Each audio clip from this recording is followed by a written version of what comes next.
Estamos mais uma vez em Zacarias 9, só lembrando que esses últimos 6 capítulos de Zacarias não estão conectados, não estão vinculados a um acontecimento histórico. O que quer dizer isso? Nós nem sabemos que época, que ano exato que Zacarias recebeu essas profecias e não menciona, assim, já acabou a reconstrução nessa época, né, quando ele recebeu, já tinha terminado a construção do templo, da casa de Deus.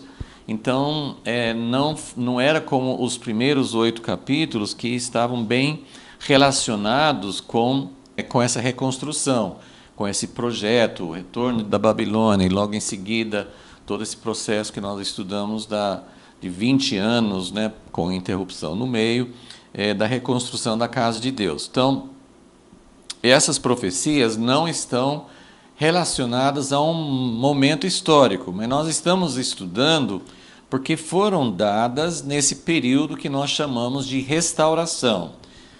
O período histórico de restauração é o período depois do exílio, depois do cativeiro, quando eles retornaram para a terra de Israel, para Jerusalém, para Judá, e estavam, além de reconstruir o templo, nós vamos ver depois em Neemias, vão reconstruir os muros, e todo o aspecto assim, de restaurar a vida deles na terra prometida.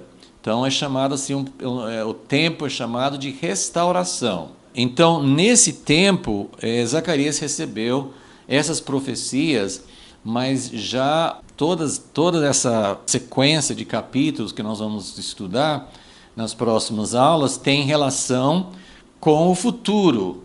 Eles voltaram da Babilônia, acabou o cativeiro, já construíram a casa de Deus. Qual é a esperança? Qual é a expectativa?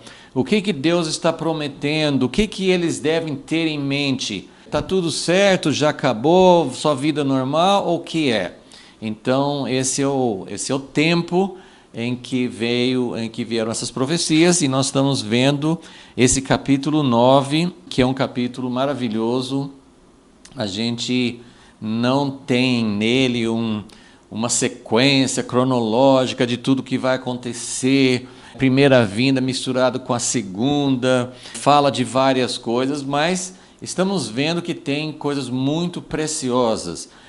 Zacarias, com certeza, os profetas da antiguidade, havia vários aspectos que eles não entendiam, como esse tempo que nós estamos vivendo agora, entre a primeira vinda e a segunda. Eles não entendiam ter esse tempo, eles não entendiam que Deus tinha um grande propósito para as nações. Os profetas geralmente falavam das nações apenas como os governos inimigos que Deus usava até para disciplinar seu povo, mas que um dia eles iam ser todos destruídos e não ia ter mais inimizade nenhuma, que Deus ia restaurar a glória e o poder do seu povo e não, assim, tinha o domínio sobre as nações, mas não tinha essa ideia de parceria, de participação, embora isso esteja incluído nesse capítulo também, que nós já vimos na outra aula, vimos como os reinos, para a primeira parte do capítulo, os reinos vizinhos, os outros reinos humanos seriam derrubados, seriam aniquilados, mas Deus tinha um propósito para esse povo, os filisteus, os vizinhos, que eles também fariam parte do remanescente. Então está aqui escondido, não é muito claro, mas está aqui também. Então, na última aula, nós focamos especialmente o versículo 9, que fala dessa vinda do rei, que quando fala sobre o reino que Deus vai estabelecer a partir de Jerusalém, a partir do seu povo, Deus vai estabelecer, Zacarias já tinha recebido várias profecias sobre isso, Ageu também, sem falar de outros profetas anteriores. Então, quando se fala, os profetas falavam, na verdade, mais do reino do que do rei. Tem profecias do rei que viria, do descendente de Davi, do Messias, mas não são tão frequentes como às vezes a gente até pensaria. Nós temos mais a visão desse reino futuro, fala às vezes do rei, mas assim, muita descrição, Isaías, Ezequiel, nós temos várias descrições assim do reino que viria, mas não tem tantas descrições do rei. E aqui nós temos essa descrição maravilhosa que vimos na última aula sobre esse rei que viria com humildade, num estado de necessidade. Ele, o rei, que vai trazer vitória, que vai reinar, ele vem como alguém que precisa ser liberto, que precisa ser salvo, que precisa da intervenção sobrenatural para que ele seja livre da morte, livre do sofrimento, de tudo que ele sofreu, da injustiça, e que ele se tornasse realmente esse rei que pudesse introduzir o reino. Então, vamos orar para que agora, na sequência, possamos também entender o que esse rei humilde, o que esse rei que veio com esse estado inesperado, montado num jumentinho, precisando da intervenção de Deus para que ele não fosse tragado pela morte, pelos inimigos. O que esse rei agora faz depois de vir?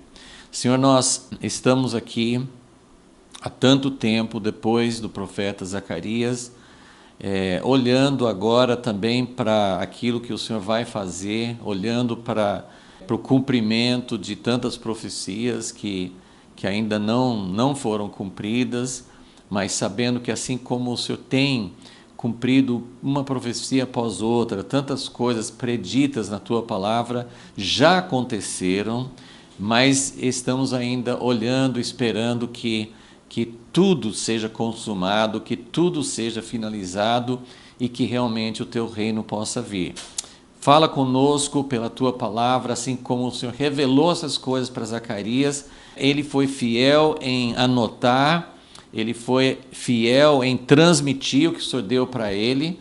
Como Daniel, ele também provavelmente anotou coisas que ele mesmo não entendia plenamente. E nós estamos, há tanto tempo depois, 2.500 anos depois de Zacarias, estamos aqui ainda pedindo que o Senhor nos revele o que está escrito, que o Senhor revelou há tanto tempo. Por isso nós dependemos de Ti e esperamos que o Senhor fale conosco em nome de Jesus. Amém.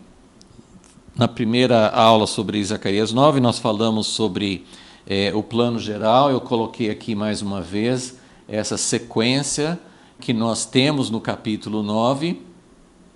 Então, nós já vimos, primeiro nós fizemos um panorama geral, e depois, na última aula, falamos mais especificamente sobre esse terceiro ponto.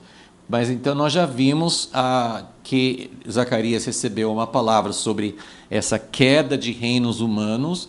Isso é uma coisa que tem desde os primeiros livros da Bíblia, até principalmente em Apocalipse, mas em vários profetas, nos evangelhos, em toda parte, todas as profecias a respeito do fim desta época, fim dessa era, sempre para que venha esse reino perfeito, esse reino maravilhoso que nós estamos esperando, tem que ter uma conquista. O rei vem a segunda vez para conquistar, para derrubar todos os reinos deste mundo. A gente sempre lembra, eu sempre me lembro de Apocalipse 11, acho que é versículo 15, que ele fala: os reinos deste mundo se tornaram de nosso Senhor, do seu Cristo.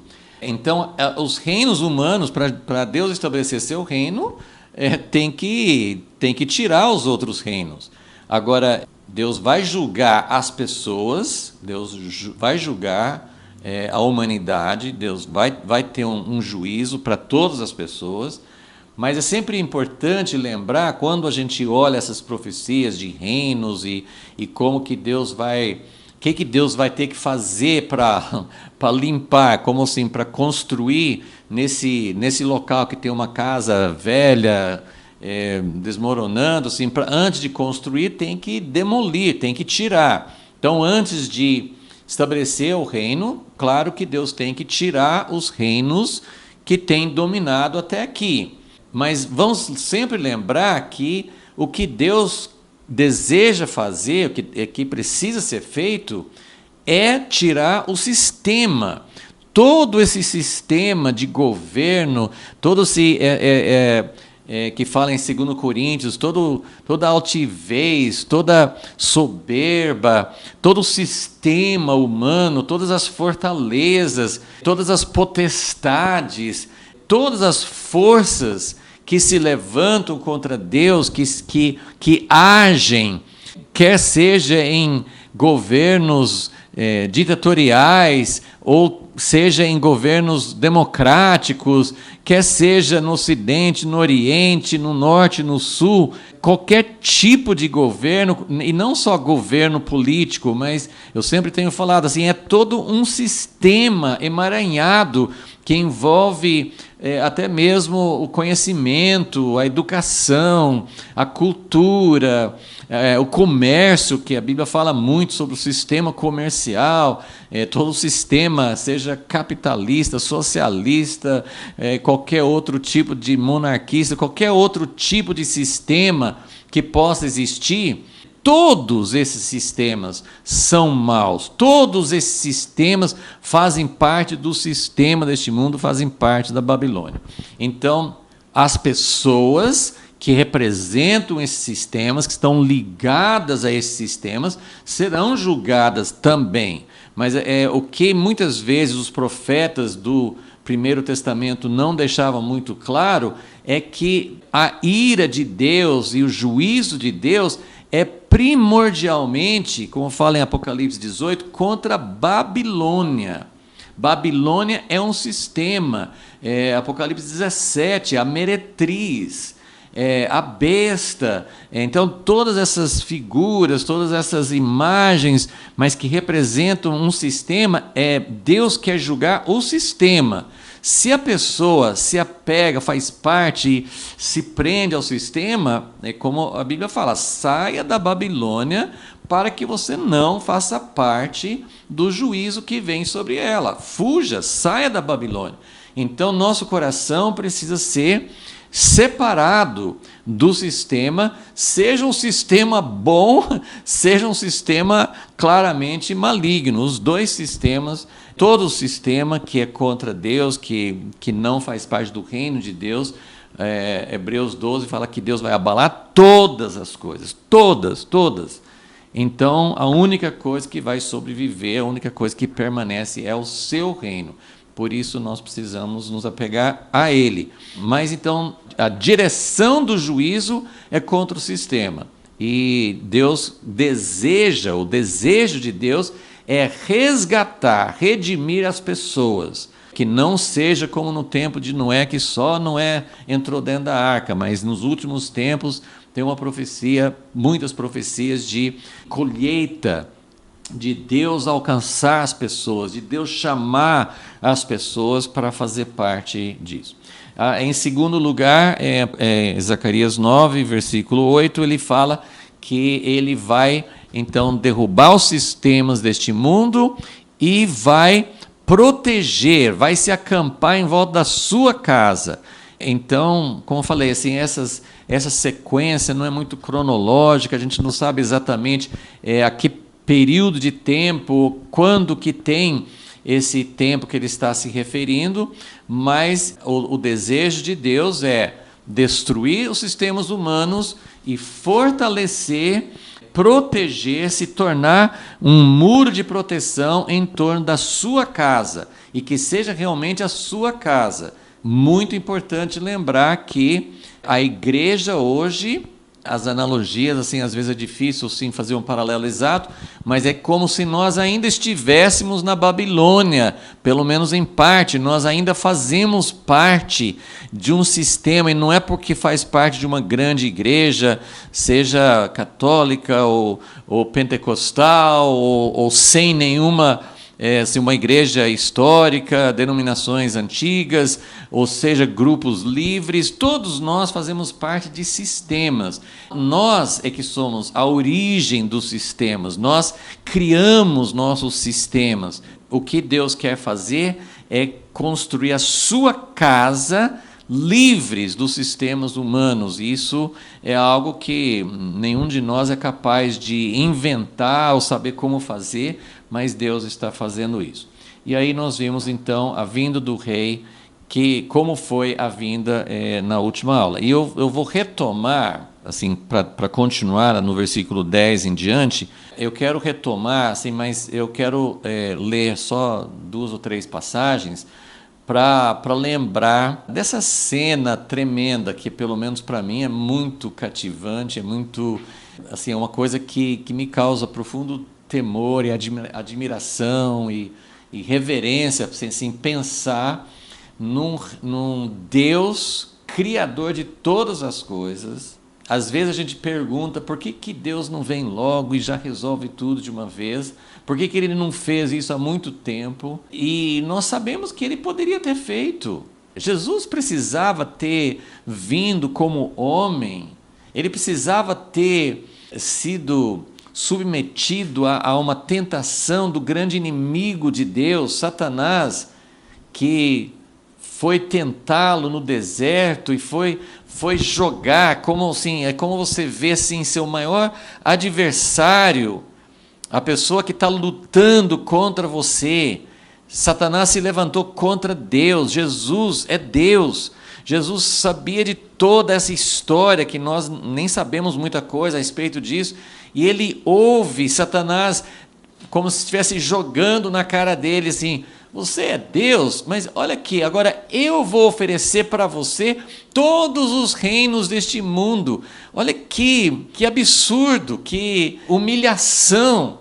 Jesus ouvir isso do inimigo de Deus, dizer assim: todos esses reinos. Ele levou para uma montanha muito alta, mas é claro que foi uma visão espiritual, porque nenhuma montanha dá para ver todos os reinos do mundo, mas era como se ele estivesse vendo assim um panorama do mundo inteiro, de todos os reinos passados, presentes e futuros, e Satanás dizendo: olha, eu posso te dar.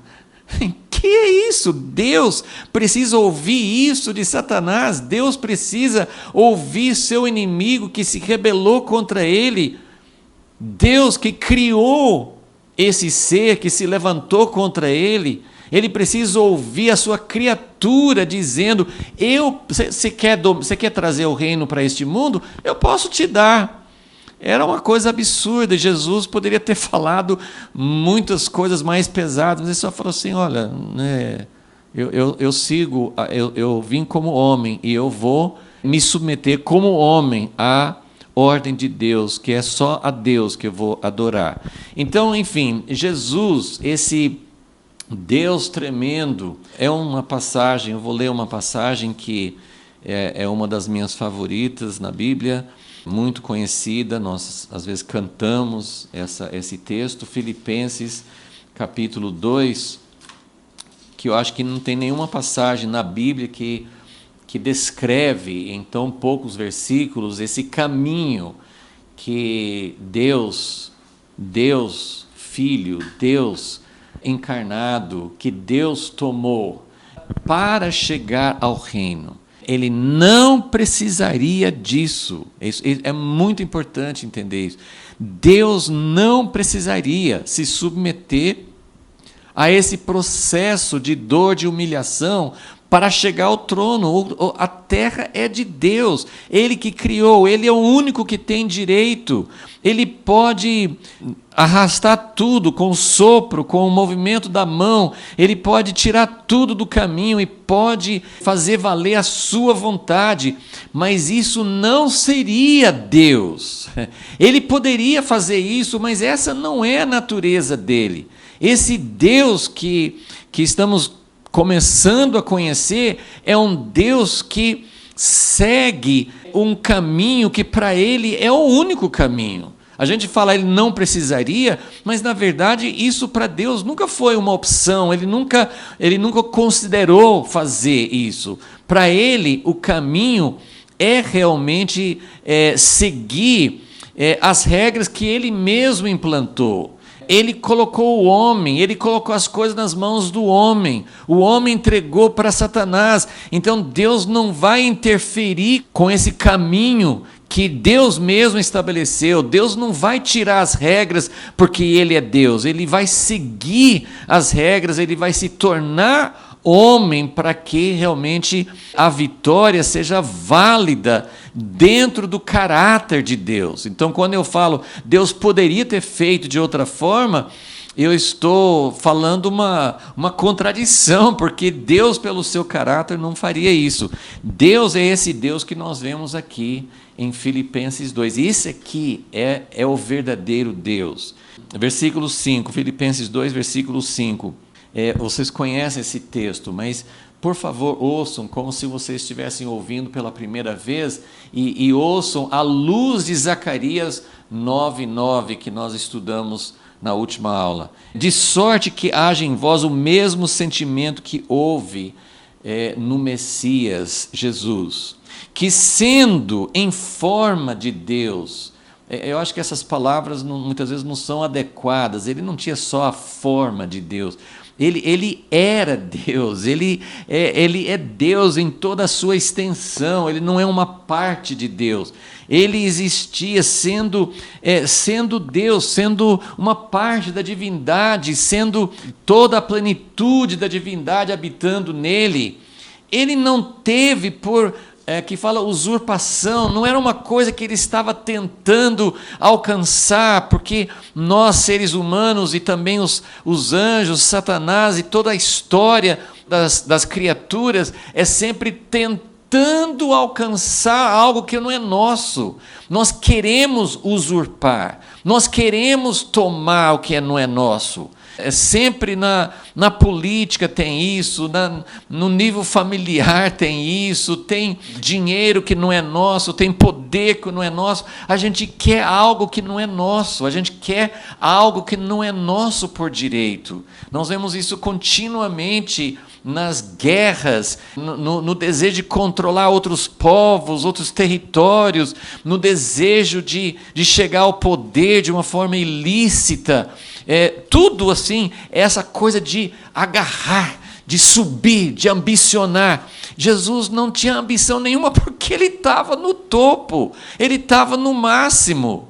Ele não tinha ambição, ele não precisava buscar uma superioridade.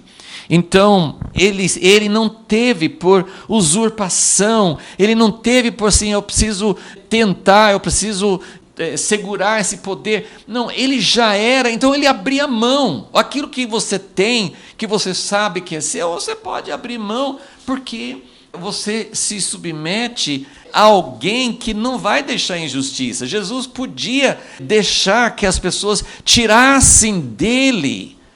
O que eles estavam fazendo na perseguição, na injustiça contra Jesus? Eles estavam tirando dele algo que era dele por direito.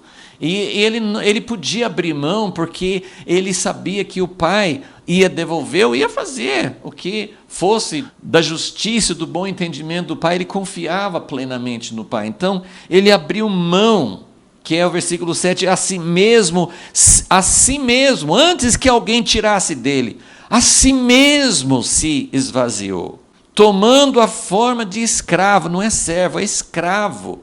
É a posição mais humilhante, não é só ser um ser humano, que para Deus é abaixar muito, mas ele tomou a forma como se ele fosse um escravo, porque a forma da morte também envolvia isso. Mas ele, antes dele ser preso, morto, o símbolo dele era a bacia, era servir como um escravo, é fazer aquilo que ninguém queria fazer, só fazia por obrigação. Então, ele tomou a forma de escravo, fazendo-se semelhante aos homens, e aos homens desse nível. Achado na forma de um homem, humilhou-se a si mesmo. Então, veja, ele a si mesmo se humilhou. Ele a si mesmo se esvaziou, versículo 7. Ele a si mesmo se humilhou, versículo 8. Sendo obediente até a morte, e morte de cruz. Então, até esse ponto aqui, é o estado, é a situação em que nós descrevemos na última aula, que ele veio precisando de salvação.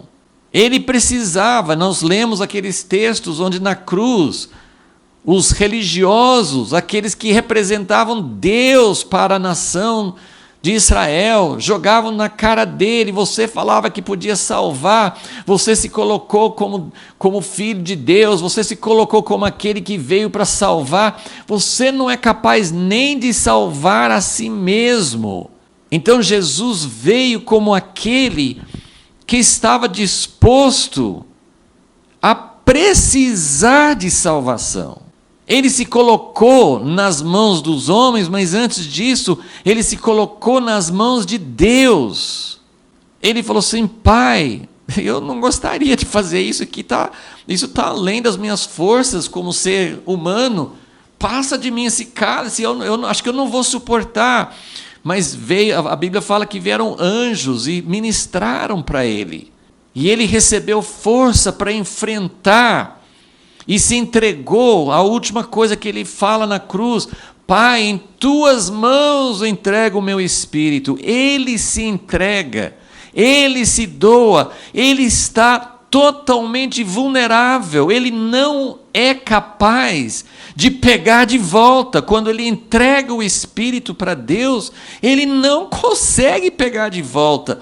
Em João 10 ele chega a falar assim: o Pai me ama porque eu dou minha vida voluntariamente, ou seja, eu não preciso dar para ser filho de Deus, eu não preciso dar. Mas outra vez é uma contradição, porque ele, como Deus, ele não faz outra coisa, não é que ele é obrigado a fazer, mas a natureza dele, ele por ser Deus, ele jamais vai fazer algo contra a perfeita vontade do Pai, porque ele acredita no Pai, ele acredita na vontade dele, e ele faz essa entrega máxima, que é entregar o próprio Espírito. Pai, em tuas mãos eu entrego. E é preciso entender que ele, filho de Deus, ele não é capaz, depois que ele entrega, ele não é capaz de pegar de volta.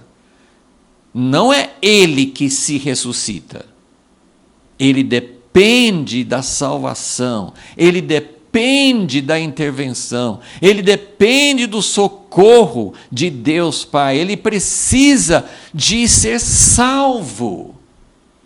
Então, aí fala, versículo 9, que Deus o salvou, pelo que Deus o exaltou.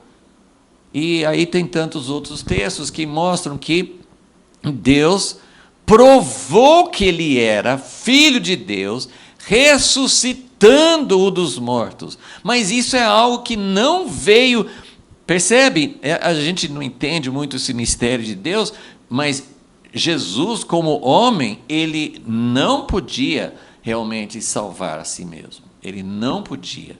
Então, ele se entrega, mas por isso, é nesse ato de chegar ao ponto mais baixo, ao ponto mais humilhante, ao ponto mais dependente, vulnerável, chegando nesse ponto, porém não tendo cometido injustiça nenhuma, como fala em Isaías 53, nós lemos isso também. Ele não fez injustiça. O que seria injustiça? Ele não reagiu, ele não tomou a própria causa dele, ele não respondeu Pilatos, ele não se rebelou contra ninguém, ele foi justo diante da maior injustiça possível. Então, ele foi justo, ele não cometeu nenhuma iniquidade, não só na vida dele, como homem, mas nessa hora da morte, nessa hora das provações, nessas horas de tentações, de angústia, ele não cometeu nenhuma injustiça. Então, Deus o exaltou soberanamente, lhe deu um nome que é sobre todo nome, para que ao nome de Jesus se dobre todo o joelho dos que estão nos céus e na terra e debaixo da terra, no universo, todas as potestades, todas as forças, todos os sistemas, todos os reinos, tudo que existe. Jesus trilhou esse caminho perfeito para chegar ao lugar do trono. É algo tão inconcebível, é algo tão maravilhoso que a gente não tem palavras, eu não tenho capacidade de explicar isso, eu não tenho capacidade de sondar isso, eu não tenho nenhuma capacidade. Estou lendo as Escrituras aqui, que fala que toda língua vai confessar que Cristo Jesus é o Senhor, para a glória de Deus Pai. Então, é esse rei que Zacarias profetiza em Zacarias 9:9, um dos versículos que eu sempre sabia que era um versículo maravilhoso, mas hoje, assim, estudando isso com mais profundidade, assim, eu fico muito mais tocado, muito mais impactado com esse texto, de ver como ele fala assim: alegrem-se, alegrem-se, o seu rei está vindo. Mas como que esse rei está vindo? E como ele veio e as pessoas não reconheceram? E como até hoje nós temos, Jesus não veio a segunda vez, mas nós ainda estamos diante da primeira vinda, e tanta gente, nós que nos declaramos como seguidores deste rei, nós também ainda não entendemos, não enxergamos esse rei e como ele veio, e não enxergamos o nosso chamado. Ok, nós lemos esse texto na aula, mas eu quero ler de novo, Hebreus capítulo 5, eu só quero mostrar aqui mais uma vez, tem vários outros textos que vão mostrar isso também. Hebreus, que mostra quem é esse sacerdote, esse sacrifício, esse Filho de Deus, esse instrumento, esse mediador da nova aliança. Quem é esse? E qual a salvação que ele trouxe? É fato que Zacarias 9 fala assim, que ele é justo. Como eu falei, assim, a tradução correta de Zacarias 9:9 não é que ele é o Salvador, mas ele foi salvo, ele vem trazendo a salvação porque ele foi salvo. Então olha aqui, Hebreus 5, versículo 5. Assim também Cristo não se glorificou a si mesmo. Veja só, esse é o caminho. Ele não se glorificou a si mesmo para se fazer sumo sacerdote, mas o glorificou aquele que disse: tu és meu filho, eu hoje te gerei. Como diz em outro lugar, tu és sacerdote eternamente, segundo a ordem de Melquisedeque, o qual, Jesus, nos dias da sua carne, estou no versículo 7, tendo oferecido com grande clamor e lágrimas. Nós lemos nos evangelhos que ele suou como gotas de sangue pelo suor, mas lá não fala que ele chorou. Nos evangelhos nós temos 2 vezes falando que Jesus chorou. Quando ele soube da morte de Lázaro, seu amigo, e quando ele contemplou Jerusalém pouco antes da sua morte, prevendo o que ia acontecer sobre a cidade de Jerusalém no ano 70 e em muitos outros momentos na história. Ele chorou 2 vezes. Mas aqui em Hebreus 5:7 nós temos uma terceira vez que Jesus chorou, com grande clamor, lágrimas, orações e súplicas. Então Jesus está aqui precisando de salvação, precisando de alguém para livrá-lo desse sofrimento e dessa morte. Com grande clamor e lágrimas, orações e súplicas, ao que o podia livrar da morte. E tendo sido ouvido por causa da sua piedade, o seu temor a Deus, embora sendo filho, aprendeu a obediência. Tudo isso é muito rico, mas não temos tempo para ficar analisando todo esse texto, mas é um dos textos maravilhosos que fala a respeito de Jesus, do seu sofrimento, e ele clamou a Deus, ele pediu: Deus, passa de mim esse cálice. Aqui fala que ele foi ouvido, a sua oração foi ouvida, mas ele não foi, Deus não o livrou da morte. Em João 12, ele faz essa oração assim: Pai, que direi eu? Livra-me. O que eu vou orar? Livra-me dessa morte ou glorifica o teu nome?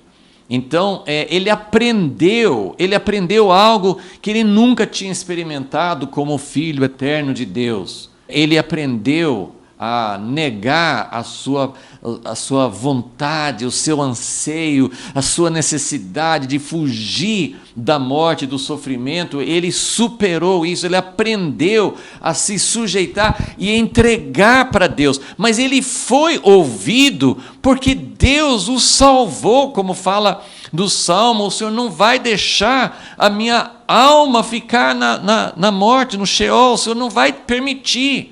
O Senhor vai me resgatar de lá. Então ele foi ouvido, Deus o tirou de lá. Ele foi salvo. Ele foi liberto daquele momento. Não da maneira que ele mesmo queria, né, assim, que passasse o cálice. Mas ele aprendeu a obediência por meio daquilo que sofreu, tendo ele sido aperfeiçoado. Então, como nós lemos em Filipenses, Jesus, o Filho de Deus, eu não sei se eu falo assim, ele precisava, eu já expliquei, ele não precisava, mas precisava. Assim, Deus poderia ter feito de uma outra forma, mas pelo caráter de Deus, pelo caminho de Deus, ele só podia fazer dessa forma. Então, quando a gente pensa em quem Deus é, nós falamos, não precisaria ser assim.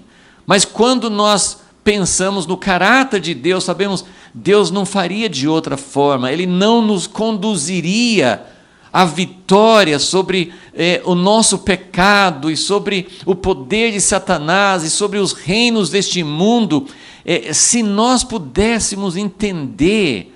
Porque Jesus, ele conquistou uma vitória aqui, mas essa vitória, ela continua sendo gerada em nós. Então, esse caminho para o trono, que Jesus trilhou antes de nós, e que Jesus abriu caminho, nós também devemos seguir. É o mesmo caminho.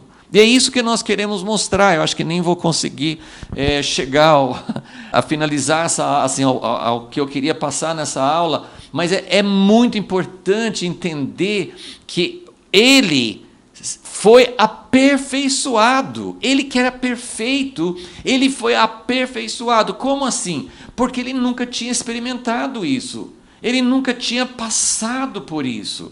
Então, ele passou por todas as tentações, ele passou por todas as situações humanas, mas ele passou pela morte, ele passou pela situação que Satanás sujeitou a todos os seres humanos por causa do nosso pecado. E sendo aperfeiçoado, ele veio a ser o autor da eterna salvação para todos os que lhe obedecem. Então, eu na verdade, eu só queria recapitular esse ponto assim, de que Jesus se sujeitou a uma situação em que ele precisava ser salvo. Ele se colocou no nosso lugar. Ele se colocou numa situação em que ele precisaria ser resgatado pelo poder de Deus, do poder da morte sobre ele, do poder do inferno, do poder que existe, que passou essa maldição sobre todos os seres humanos. Ele se colocou nessa posição para poder nos salvar. Então, este rei veio, sofreu, tomou sobre si, como Isaías 53 mostra, tomou sobre si o nosso pecado, o nosso juízo, o nosso sofrimento. Ele tomou sobre si toda a nossa situação, passou por isso para poder ser a fonte de salvação. Eu só complementando Hebreus 7, que também fala sobre isso. Hebreus 7, versículo, eu vou pegar assim é difícil assim, que a frase começa lá atrás, né? Mas assim, no versículo 22, Hebreus 7, 22, está falando que ele é um sacerdote, segundo a ordem de Melquisedeque, de tanto melhor aliança, Jesus foi feito fiador. Na verdade, aqueles foram feitos sacerdotes em grande número, porque pela morte foram impedidos de permanecer. Então, antes de Jesus tinha que ter muitos sacerdotes em cada geração, porque eles também morriam. Mas este Jesus, porque permanece eternamente, tem o seu sacerdócio perpétuo. Portanto, versículo 25, pode também salvar perfeitamente os que por ele se chegam a Deus, vivendo sempre para interceder por eles. Olha, ele não parou ainda. Ele passou por tudo que passou aqui na terra por nós e continua intercedendo por nós. Então, e ele pode nos salvar perfeitamente. Ele que é santo, versículo 26, inocente, imaculado, separado dos pecadores, feito mais sublime do que os céus. Ele não precisa oferecer cada dia sacrifícios, primeiro por seus próprios pecados, depois pelos do povo. Isso ele fez uma vez por todas, quando a si mesmo se ofereceu. Ok. Então, esse é o nosso ponto aqui, que me toca profundamente. Eu não consegui simplesmente passar por cima dele. Eu queria que ficasse muito claro para nós que o caminho dele, o caminho para trazer salvação para nós, é esse caminho que ele trilhou. E agora nós vamos começar a ver, acho que não vamos ter tempo para ver tudo sobre esses pontos, mas nós queremos passar por esses 2 pontos aqui, o 4 e o 5. Eu coloquei aqui, na verdade, no capítulo 9 de Zacarias, ele fala esses 5 primeiro. Vamos lá em Zacarias 9, vamos ler os versículos 10, 11 e 12. Então, depois que Jesus vem como um rei humilde, como alguém que ele mesmo precisando ser salvo para poder trazer salvação para nós, aí nós temos no versículo 10 o seguinte: destruirei, esse aqui seria o ponto 5 aqui nessa relação, destruirei os carros de Efraim e os cavalos de Jerusalém, e o arco de guerra será destruído. Ele anunciará paz às nações, o seu domínio se estenderá de mar a mar, e desde o rio até as extremidades da terra. Meu tempo agora assim ficou mais restrito, né? Vou ter que focar em um desses aspectos, não talvez os 2, né? Eu quero chegar nesse ponto 4, né? Que é a libertação dos cativos para ser prisioneiros da esperança. Então, esse versículo 10, eu só vou falar de passagem rápida agora, mas numa outra aula, talvez na próxima, eu já falo assim, a gente trata com esse versículo um pouco mais completo. Mas eu só vou dizer assim, que esse rei que veio, e que sofreu, e que passou por tudo isso, para poder trazer salvação para nós, esse rei, olha o que ele vai fazer. O versículo 10 vai lá na frente, porque ele não só, ele tem muitos títulos, né? Em Isaías 9, quando tem aquela profecia de que um menino nos nasceu, um versículo que a gente gosta muito nessa época do Natal, pensar assim, porque um menino nos nasceu, uma criancinha, é muito bonito assim, esse começo, como Isaías fala assim, né, de uma criancinha, um menino nos nasceu, mas já fala assim, mas o governo estará sobre os seus ombros, e o nome dele é Deus Forte. Esse menino que nasceu vai ser chamado Deus, Pai da eternidade. E o último título lá é Príncipe da Paz. Do seu governo e da extensão da paz sobre o mundo não terá fim, do aumento do seu governo. Gente, isso significa que é uma coisa dinâmica, sempre crescendo, para toda a eternidade. Quem olha para o universo tem uma noçãozinha do universo. A gente tem uma pequena noção da imensidão de Deus e como Deus pode ter muitos outros planetas, muitas outras civilizações, muitas outras áreas, fazem do aumento do seu governo e do aumento da paz.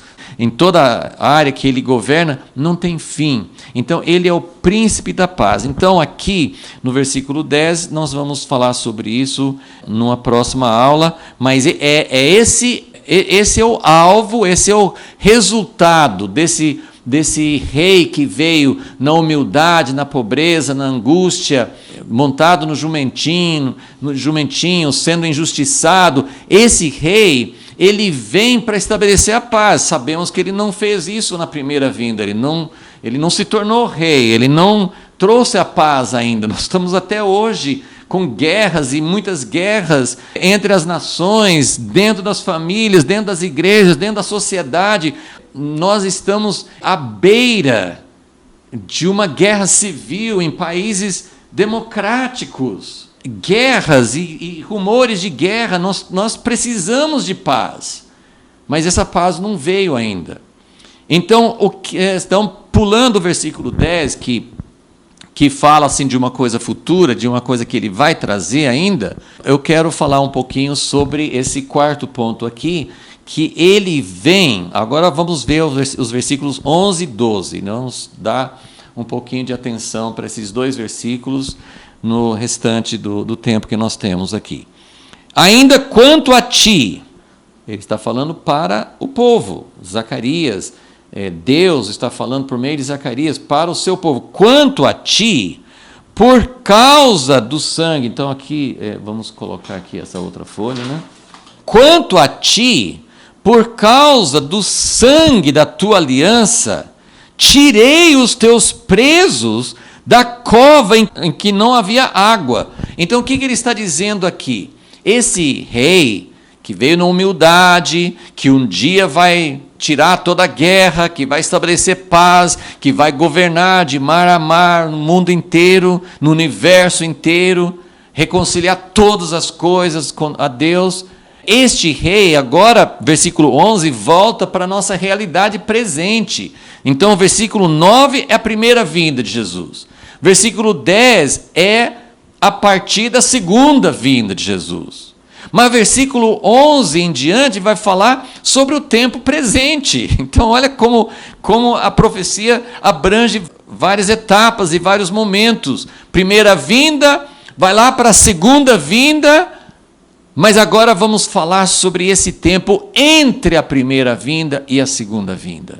E ele fala assim, agora, este rei, que já veio como um rei humilde, o que ele faz? O que Jesus falou numa sinagoga em Cafarnaum, na Galileia, quando ele começou o ministério dele? Ele leu Isaías 61, que diz, pelo que o Senhor me ungiu para trazer libertação aos cativos. Então, essa é a descrição do ministério de Jesus na sua primeira vinda e da primeira vinda continuamente. Esse é o trabalho, essa é a obra. O reino que Jesus vai trazer, ele já trouxe em forma de embrião, em forma de um reino interior. Ele já trouxe a libertação. O texto de Isaías 61, acho que é bem conhecido, mas vocês podem conferir, mas é um texto muito, muito forte, né, para falar sobre a missão de Jesus na primeira vinda, e de lá para cá, sempre o desejo de Deus é libertar os cativos. E lembra que ele fala assim, eu tirei vocês, repetir o versículo 11, ele fala, por causa do sangue da aliança, Jesus falou, né, do sangue ele estabeleceu o próprio sangue como o sangue da aliança. Tirei os teus presos da cova em que não havia água. Isso era uma coisa que eles usavam. Tem dois casos muito conhecidos na Bíblia. Um foi José, lá no livro de Gênesis, quando os irmãos dele, por ciúme, eles pegaram José e jogaram José dentro de um poço que não tinha água. Então, se tivesse água, ele ia afogar. Mas um poço sem água já é assim, se deixasse ele lá por muito tempo, ele poderia morrer de sede, porque não tinha alimento, não tinha água. Um outro caso que mostra isso é em Jeremias, né? O profeta Jeremias também foi não só colocado dentro de uma prisão, eles jogaram dentro de um poço também que tinha lama, ele ficou preso lá. Então, eu vou ler assim, um texto no Salmo 40 que fala a respeito de Deus nos libertar. Salmo 40, versículos 1 e 2, ele fala: esperei com paciência pelo Senhor, ele se inclinou para mim e ouviu o meu clamor. Tirou-me de um poço de destruição, de um charco de lodo, pôs os meus pés sobre uma rocha, firmou os meus passos. Então, isso é uma linguagem figurada, é esse tipo de situação. Nós somos necessitados, e isso se refere especialmente à situação que nós estamos quando não temos Jesus na nossa vida, quando não encontramos com esse rei. Nós entramos, nossa vida dentro de um poço, de um lamaçal, de uma situação que a gente não consegue sair. Então, a obra desse rei que veio e que já colocou à nossa disposição a libertação, é nos tirar desse poço. Vamos ver também em Isaías 49. Não, primeiro eu vou ler em Isaías 51. Isaías 51, versículo 14. Esse capítulo 51, Deus está falando sobre como ele vai libertar o seu povo, Israel. Muitas vezes fala a respeito assim, Deus disciplinou seu povo, como no exílio, no cativeiro, na Babilônia, ou na dispersão, e ele fala de uma época que ele vai libertar. Então, ele fala que Deus é fiel, versículo 12, 51, 12, eu sou aquele que vos consola. E depois no 14 ele fala, o exilado cativo depressa será solto, e não morrerá na masmorra, que é esse poço seco assim, não é cheio de água, mas tem essa lama, tem essa situação em que a pessoa fica atolada ali e não consegue sair, e não tem alimentação, não tem água e pode morrer. Então, o exilado cativo depressa será solto. Isaías 49, versículo 8. Assim diz o Senhor, no tempo favorável te ouvirei, no dia da salvação te ajudarei, te guardarei, te darei por aliança do povo, para restaurares a terra e lhe dares em herança as herdades assoladas, para dizeres aos presos, saí, e aos que estão em trevas, aparecei. Eles pastarão nos caminhos, em todos os lugares altos terão seu pasto, nunca mais terão fome nem sede. Ok, então, eles estão falando, assim, nesses textos, tem vários outros que falam a respeito, assim, da libertação. Então, nós queremos entender aqui o que esse rei vai fazer nesse tempo presente entre a primeira vinda e a segunda.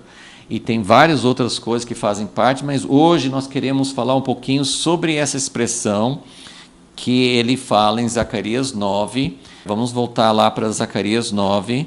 No versículo 11, então, ele fala, por causa do sangue da aliança, eu vou tirar vocês, versículo 11, tirei os teus presos da cova em que não havia água. Então, o primeiro ponto, porque no versículo 12 ele vai usar essa expressão, voltai à fortaleza, ó presos, ou outras traduções, prisioneiros da esperança. Essa expressão é muito empolgante, muito interessante, muito curiosa essa expressão, porque ele está, assim, olha só, eles foram libertos, versículo 11, eu libertei os teus presos. Em Isaías 49, essa última passagem que nós lemos, ele já vislumbra aquela liberdade total. Libertei os teus presos, eles nunca mais vão ter sede, eles vão pastar, eles vão ficar livres. Isso é lá no futuro, é o resultado final. Mas agora, essa libertação que ele descreve aqui em Zacarias 9 eu tirei os teus presos, final do versículo 11, da cova em que não havia água. Então eles foram, ele nos tirou, como fala em Salmo 40, eu clamei a Deus, ele me tirou dessa cova, ele me tirou desse lugar terrível, colocou os meus pés na rocha. E aí no versículo 12 ele fala, voltai, quer dizer, eu tirei vocês da cova, mas não fiquem por aí soltos, não. A vitória ainda não está sendo evidenciada, nós não temos ainda uma situação plena, final, a vitória final. Jesus não veio ainda a segunda vez nesse versículo aqui. Então ele fala, eu tirei os teus presos da cova em que não havia água, mas esses presos que foram libertos precisam voltar à fortaleza. Eles precisam se esconder na fortaleza. Não é que a ideia, eu vou tentar descrever, pelo menos como eu entendo, mas não é que a gente tem que ficar reclusos. É uma linguagem figurada, evidentemente, mas essa visão eu acho muito importante entender, porque nós vimos como o rei veio precisando de salvação, precisando de ser acudido por Deus, e ele vem então, nos liberta do poço da escravidão por causa do sangue da aliança. Ok, esse é o primeiro ponto. Segundo, ele fala assim, mas voltem à fortaleza, ou seja, a situação ainda não está tranquila, nós não estamos no reino, com o rei governando sobre o mundo inteiro. O reino não se evidenciou, não se manifestou ainda. Então, voltem à fortaleza, número 3, porque o reino não veio ainda, o reino não está manifesto, ainda sem o reino em plenitude. E aí ele chama essas pessoas libertas do poço sem água, os cativos libertos, ele chama essas pessoas de presos. Então, mais uma vez, nós temos uma contradição. Nós temos uma situação que dá nó na cabeça. Mas como assim? O Senhor nos libertou ou não libertou? Ele fala, voltem à fortaleza, porque o reino não veio ainda, mas vocês são presos, mas vocês agora são presos diferentes. Primeiro, vocês não são mais presos no fundo de um poço. Vocês foram libertos desse poço. O reino já veio, nós fomos libertos. Mas vocês são presos da esperança, prisioneiros da esperança. Então, só quero ler alguns textos e falar sobre essa expressão, porque realmente é uma expressão fantástica e tem outros textos que descrevem a situação, não tem nenhum outro lugar na Bíblia que usa essa exatamente igual, mas nós queremos, com a ajuda de Deus, mostrar essa situação que nós estamos. Essa é uma situação em que nós estamos. Primeiro, eu vou ler 2 textos, um no livro de Esdras e outro no livro de Neemias, para mostrar naquela época o que nós podemos entender como prisioneiros da esperança, ok? Vamos lá, são no livro de Esdras, mas é um texto que nós não estudamos ainda, porque no tempo de Esdras, Esdras capítulo 9. Essa parte do livro de Esdras é bem depois do tempo de Zacarias. Okay? Zacarias profetizou na primeira parte do livro de Esdras. Depois da primeira parte do livro de Esdras vem o livro de Esther. Depois do livro de Esther vem a segunda parte do livro de Esdras. Então, isso aqui é bem depois do tempo de Zorobabel, assim, vamos dizer assim, 60, 70 anos depois dessa época que Zacarias está profetizando. Então, Esdras, nessa época, Esdras também voltou da Babilônia e ele faz uma oração aqui, o texto de Neemias também vai ser uma oração. Versículo 8, Esdras 9, versículo 8, está no meio da oração desse Esdras, o sacerdote. Agora, por breve momento, se nos manifestou a graça da parte do Senhor nosso Deus, para nos deixar alguns que escapem. De onde que eles escaparam? Da Babilônia. Então, é mais ou menos um paralelo com essa libertação que nós estamos vendo em Zacarias 9. Houve uma libertação. Deus os tirou desse poço sem água, desse poço fundo, desse poço onde eles estavam presos ali.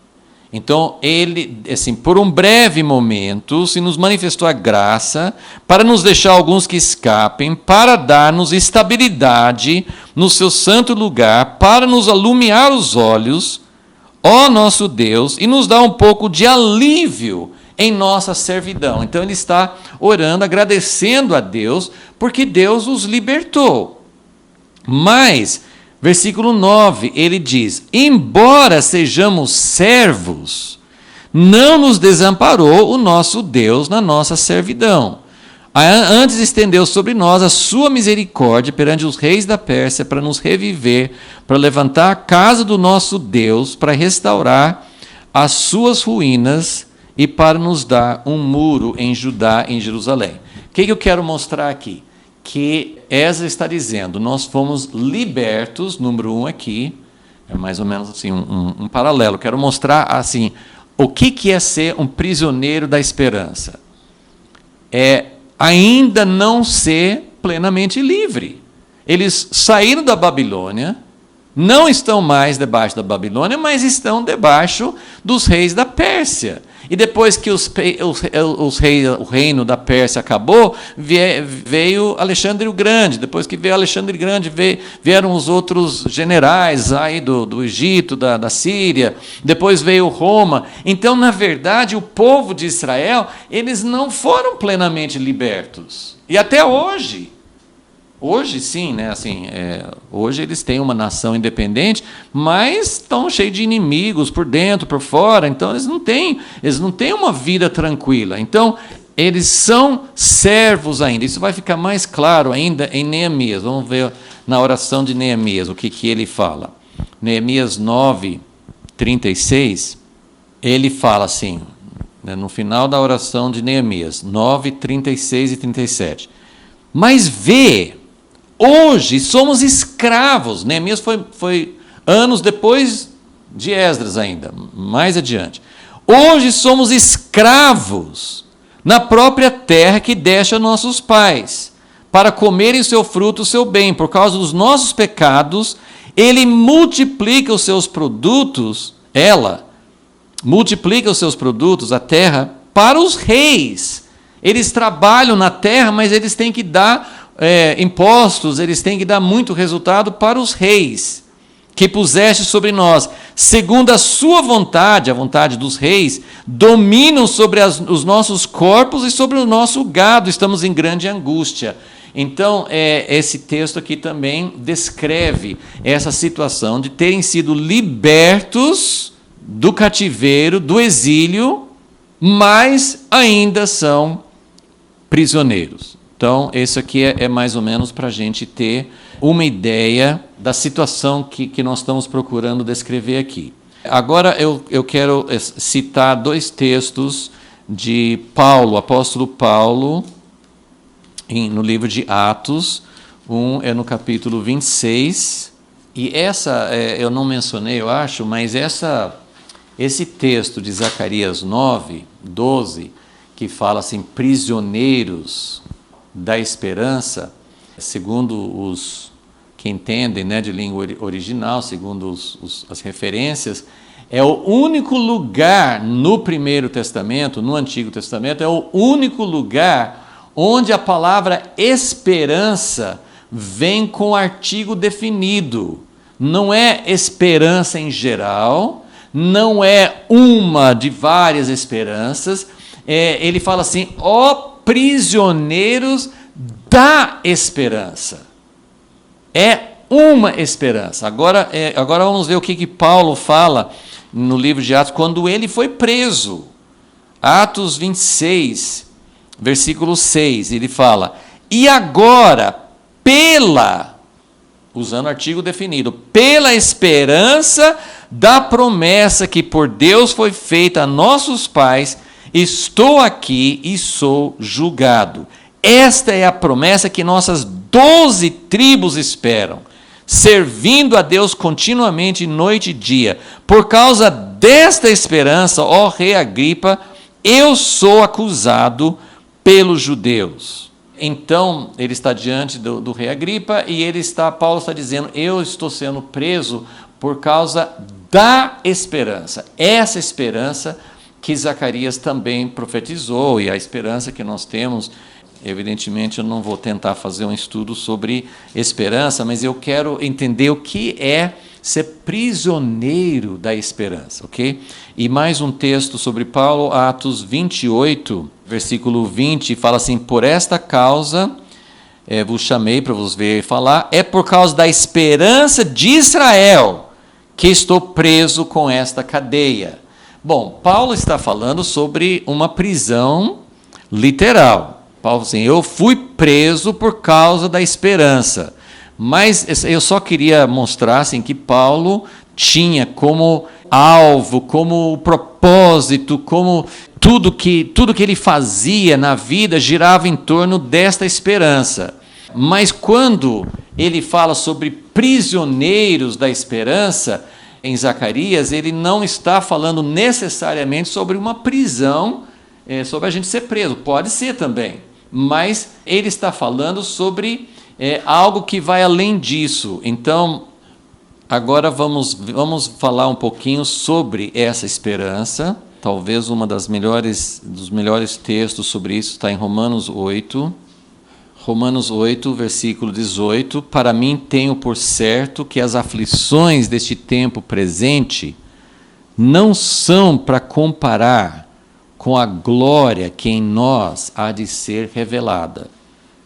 Então, ele fala a respeito de uma grande esperança, e ele vai descrever aqui, como acho que melhor lugar na Bíblia inteira para falar sobre a nossa situação presente, em que nós nos encontramos salvos, libertos do poço do pecado, do poço da opressão, do poço que nos prendia ali. Nós fomos libertos pela primeira vinda de Jesus, pela salvação dele, por aquilo que ele fez. Não é só uma coisa futura, nós podemos desfrutar disso agora. Jesus providenciou algo que é válido, que é experimental, que é possível ter no presente momento. Mas ele está dizendo, voltem, vocês foram libertos, mas voltem à fortaleza, ou seja, não fiquem sem proteção, entrem na fortaleza, porque vocês são prisioneiros da esperança. Então vamos ver o que é essa esperança aqui, o que é estar nessa fortaleza e o que nós estamos fazendo agora. É maravilhoso dizer, Jesus veio, nos libertou, nós podemos anunciar, nós temos o Evangelho de boas novas. As boas novas do Evangelho envolvem muitas coisas, mas vamos falar assim, sobre dois aspectos. As boas novas são, você pode ser liberto hoje do poço onde você está. E mesmo que nós tenhamos algum poço de desesperança, de depressão, de coisas que nos prendem, de coisas que nos oprimem, nós podemos continuamente ser libertos desses poços. Mas ele fala assim, vocês ainda não estão no tempo do reino maravilhoso, do reino onde vai ter paz sobre toda a terra, onde não vai ter mais guerra, não vai ter mais instrumentos de guerra, vai ter harmonia, vai ter justiça, vai ter tudo perfeito como Deus sempre quis. Isso não veio ainda, então nós somos prisioneiros da esperança. Prisioneiro significa, eu não tenho outra saída. Eu coloquei aqui embaixo, sem saída. Ser prisioneiro eu não tenho um outro projeto de vida, eu não tenho uma outra coisa que possa me dar motivação e esperança de viver. Eu sou prisioneiro de uma coisa só. Eu aguardo a solução verdadeira, eu não procuro em outro lugar, eu não dedico minha vida para outra coisa, eu não me cerco de outras proteções materiais, sejam quais forem, eu não posso sair, assim, Deus pode até dirigir, se alguém, por exemplo, vive num país que está tendo perseguição, e sai daquele país, vai para outro, mas no final das contas, vamos supor que eu ache que no Brasil aqui está muito ruim, então eu vou para um outro país onde está melhor, pode até ser melhor por um tempo, mas o que eu quero dizer é, prisioneiro da esperança sabe que não tem um outro regime, não tem um outro candidato, não tem um outro partido, não tem uma situação que vai melhorar para mim. Eu sou prisioneiro da esperança. Há esperança. Tem uma esperança. E olha o que é aqui. Versículo 19, Romanos 8, 19. A ardente expectativa da criação. A criação só tem uma esperança. Aguarda a revelação dos filhos de Deus, pois a criação ficou sujeita, presa. Toda a criação é prisioneira. E nós aguardamos uma coisa, uma saída. Nós não temos outra saída. Existe uma saída, mas não tem outras opções. Então, a criação ficou sujeita à vaidade, não por sua vontade, mas por causa daquele que a sujeitou na esperança de que também a própria criação será libertada do cativeiro da corrupção. Essa agora não é só sair de um poço e ficar aguardando. Esse momento que nós esperamos é a esperança. Aí sim, não é prisioneiro mais. Para a liberdade da glória dos filhos de Deus. Sabemos que toda a criação geme.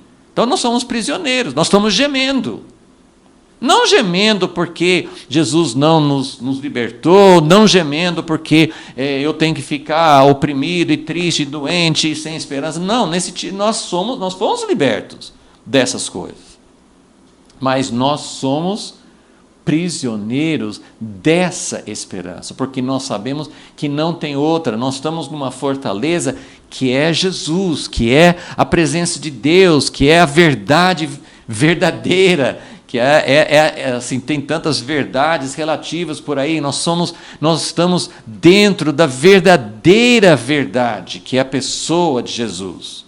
Então, toda a criação geme, como se estivesse com dores de parto.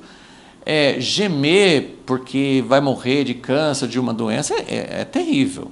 Mas gemer porque você está com dores de parto para dar à luz um filho, é um sofrimento. Mas é um sofrimento maravilhoso. Então, ser prisioneiro da esperança é ser prisioneiro sabendo que não tem outra saída, mas tem uma. E nós estamos olhando para essa saída, e nós estamos sentindo dores de parto, não só ela, mas nós mesmos, que temos as primícias do Espírito, gememos em nós mesmos, aguardando a adoção, a redenção do nosso corpo. Esse corpo corruptível vai ser revestido de incorruptibilidade. Então, o nosso corpo vai ser redimido. Versículo 24, pois nesta esperança somos salvos. Então nós somos prisioneiros da esperança, porque essa é a nossa salvação. É para lá que nós estamos olhando. É para isso, é isso que nós estamos aguardando. Somos salvos na esperança. A esperança que se vê não é esperança, por isso que nós ainda somos prisioneiros, porque não está visível ainda. Quem espera por algo que já tem? Mas se esperamos o que não vemos, com perseverança o aguardamos. Então, essa passagem é maravilhosa. E agora eu quero, assim, para fechar essa ideia assim, de ser prisioneiro, Gálatas capítulo 3. Gálatas capítulo 3, versículo, aqui, a carta aos Gálatas, e especialmente aqui no capítulo 3, ele está falando sobre a lei, o tempo da lei, fala sobre a promessa, sobre a lei e sobre a vinda de Jesus. Então, Gálatas 3, 22 fala assim: mas a Escritura encerrou. Eu lembrei dessa passagem porque um prisioneiro é alguém que está encerrado. Essa palavra encerrou significa sob custódia, preso, dentro de um recinto. Ele está encurralado, fechado.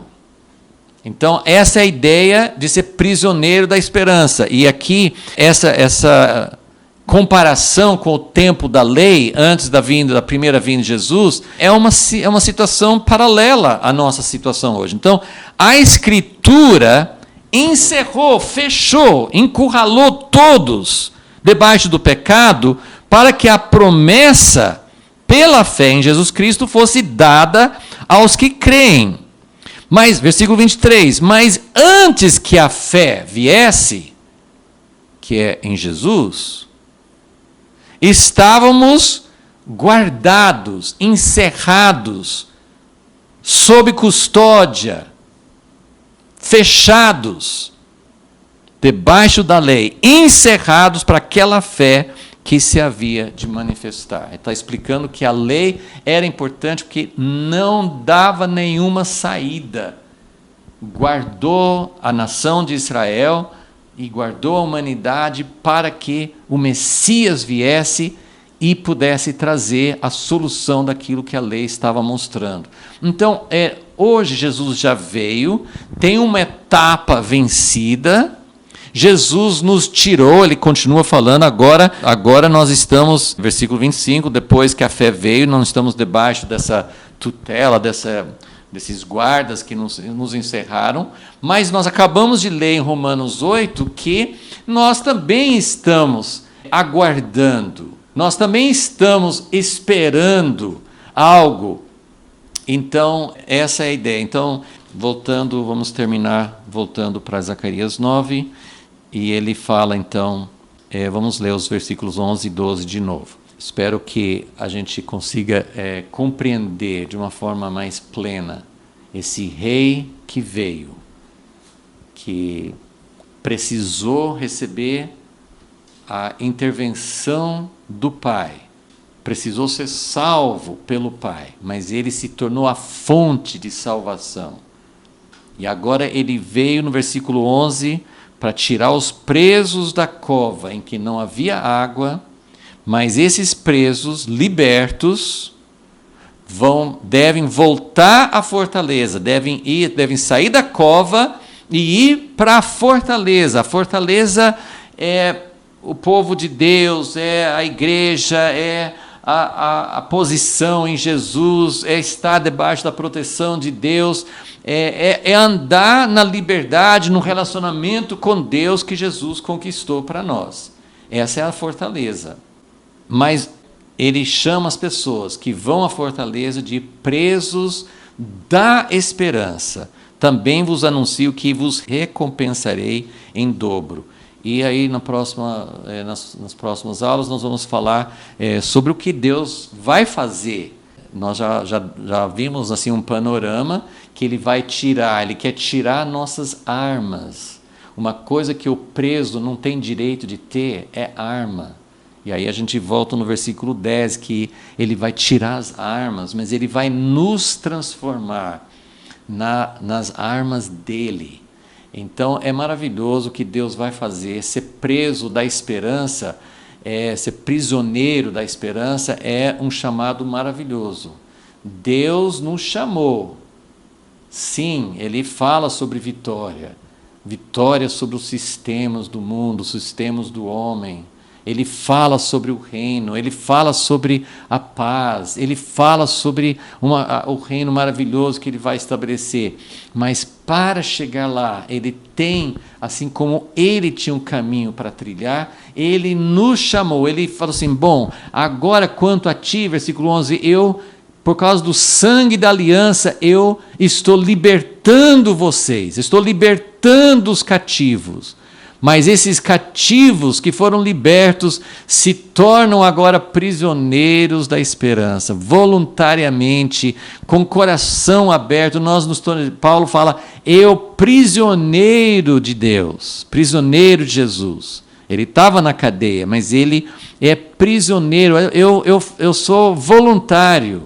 Então, essa é a nossa esperança, esse é o nosso chamado.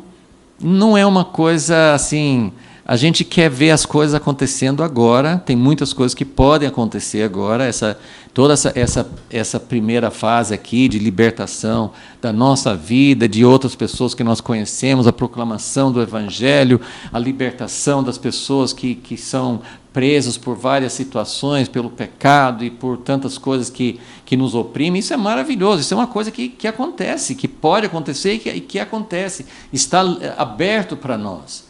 Mas é maravilhoso saber que nós somos chamados para esperar a consumação completa, a plenitude. Nós não estamos satisfeitos, nós não estamos desfrutando da plena liberdade que Ele vai trazer. Então, nós continuamos com essa ansiedade e somente aqueles que aguardam, que esperam essa libertação, esse reino total, vão realmente ser os instrumentos de Deus, senão a gente facilmente se torna presa, outra vez, de sistemas humanos. Se nós não voltarmos à fortaleza, se nós não nos tornarmos prisioneiros da esperança, nós nos tornamos, infelizmente, o que está acontecendo demais nos nossos dias hoje, é a gente se tornar presos de sistemas humanos, mesmo dentro da igreja, ou dentro da sociedade, ou dentro de algum sistema que nós participamos. Então, o único jeito de não ser preso da Babilônia nas suas várias manifestações é ser prisioneiro da esperança. Senhor, é maravilhoso ser um prisioneiro teu. Nós sabemos que o Senhor tem algo muito maravilhoso, a tua recompensa, o Senhor promete dar em dobro, o Senhor promete trazer esse reino, o Senhor promete trazer a restauração completa da criação, de tudo que o Senhor planejou desde o princípio. O Senhor tem planos maravilhosos, o Senhor, como o Senhor falou para Jeremias, o Senhor sabe quais são os planos que o Senhor tem a nosso respeito. Às vezes as pessoas usam esse versículo para falar de alguma coisa material, de alguma coisa visível agora, mas os planos que o Senhor tem a nosso respeito vão muito além disso. Então nós queremos ser prisioneiros da esperança, porque isso não é uma coisa ruim. Ser alguém que vive com esperança é uma contradição em termos. Prisioneiro, mas da esperança. Nós somos prisioneiros da esperança. E a esperança é a coisa mais libertadora que pode ter. Então, Senhor, que nós sejamos verdadeiramente esses prisioneiros que o Senhor nos chamou para ser, e que possamos ficar livres de todas as outras prisões, de todos os outros sistemas, de todas as outras esperanças fúteis e traiçoeiras e que não acontecem, que não trazem resultados. Senhor, que nós possamos ser livres realmente para esperar em Ti. Pedimos isso em nome de Jesus. Amém.